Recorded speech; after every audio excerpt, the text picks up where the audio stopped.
I'm Debbie Bush, and I'm with Patient Prism. I'm in the studio today with my friend Kevin Henry, and we go way back. We do. When we were both editing for various journals and organizations. Absolutely. And as managing editor of Dental Economics. Yeah. That was quite a career run. And you saw tremendous changes in dentistry, as well as perennial chronic problems that were always there to be addressed. And now we're in a whole new era of dentistry with so many large organizations with multiple locations and levels of management. We have one client I work with in particular on videos who has multiple levels of managers coming into local practices and visiting and working with teams. I know this trickles down to all employees. It does. What are you seeing when you're out there? Well, you know, whenever it comes to the dental assistant in the practice, I mean, let's focus on that for a moment. Yes, let's do that. Absolutely. The dental assistant in the group practice, you're right, there's a lot of layers that he or she has to work with. There's a lot of personalities that he or she has to work with. And so often I'll get dental assistants coming up and talking to me and going, our group practice is a good thing for me to get into. And, you know, because we are so used to the solo practitioner. And I always say, absolutely, but it's a different world. And you have to know that there are a lot of opportunities for you within that, just as much as there are those layers that we talk about. And so when it comes to the dental assistant in the group practice, I think it's so important that he or she realizes that that is being run as a business. And really all dental practices should. I mean, let's be honest. But that is really the business mindset. And so dental assistants need to be prepared for how are they contributing to the bottom line of the practice?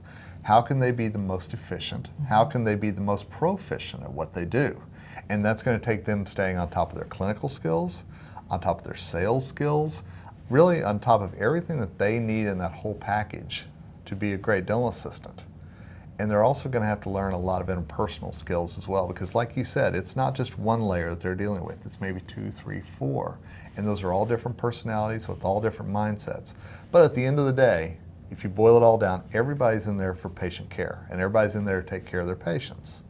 So if dental assistants can remember that that's the common denominator, whenever they're going through these layers and seeing opportunities, they're going to be well set for success. Do you advocate that teams have meetings where they actually try to get into each other's silo? In other words, the dental assistant with the dentist is here, the hygienist with the patient is here, the office manager and the front desk are here. How do you get them to cross over and talk to each other? You know, it's funny, I just talked about this with an assistant because she was telling me how that nobody in her practice gets along. And they all hate each other, and they all just get through the day. And I'm like, you know, your patients can sense that. Absolutely. Yeah. And I think it's so important that whether you're in a group practice, solo practice, it doesn't matter. There's got to be a mission statement or a vision statement there that everybody uses as that common denominator. And even if the interpersonal relationships are bad, at the end of the day, what is that one thing that it says that you're there to do work? What is that one thing that you're all supposed to be rallying around? And I think one of the ways to do that is break down those silos. Talk about, you know, if there's scheduling issues or if there's ordering issues or whatever it might be that could cause this to happen. Get each other's perspective and learn, you know, at the end of the day, maybe you don't have to like each other, go out for beer and bowling afterwards or whatever it might be, but you at least have to understand why this other person thinks it's important for the business to be doing it this way and find that common ground. Right, that makes sense. I've noticed that when dental coaches go in, typically these things improve. They do. The relationships improve because they are facilitators of these conversations. Right. And they're forcing the issues and they're working it through with people. So I'm an advocate for that as well, and I know you are. I am. Some of our dearest friends, you know, are consultants out there. Right. But I think it's so important that the consultant can come in with the cape and save the day. Yes. But what happens a month after that? You know? And I think that's where, again, those silos and those barriers have to stay broken down. And you can't, my grandpa used to have a great saying. He would always tell me that when you bury the hatchet with somebody, you don't put an X on the ground to mark where it is. You know, and I think so often that happens. We get through a problem, and then a month later it's right back up because we're expecting it to come back up.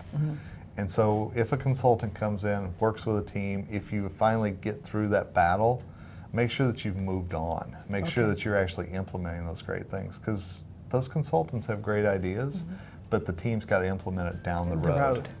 Thank you, Kevin. Thanks for having me, Appreciate it. Debbie. Appreciate it. Yeah.